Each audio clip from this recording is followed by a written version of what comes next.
এবার পায়েলের সব প্ল্যান নষ্ট করে দিল শ্রদ্ধা।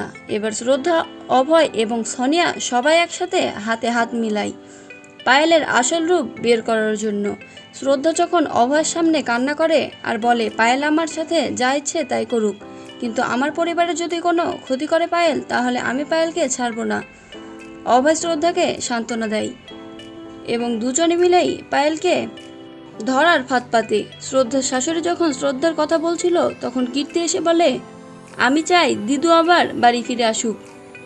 কীর্তি শ্রদ্ধার শাশুড়িকে একটা প্ল্যান শিখিয়ে দিল শ্রদ্ধাকে বাড়িতে নিয়ে আসার জন্য।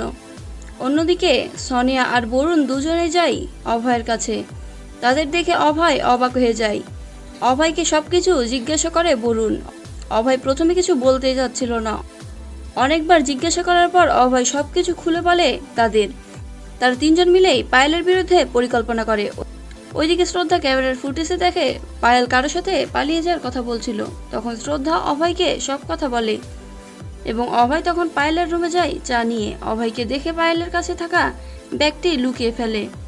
ওই ব্যাগের মধ্যে এমন কি আছে যে পায়েল ব্যাগটি লুকিয়ে রাখলো, সেটা জানতে হলে দেখতে হবে আগামী পরের এপিসোড। তো বন্ধুরা, আজকের ভিডিওটি এখানেই শেষ। বন্ধুরা, তোমরা যদি আমার চ্যানেলে নতুন দর্শক হয়ে থাকো, তাহলে চ্যানেলটি এখনই সাবস্ক্রাইব করো। ভালো থেকো, সুস্থ থেকো।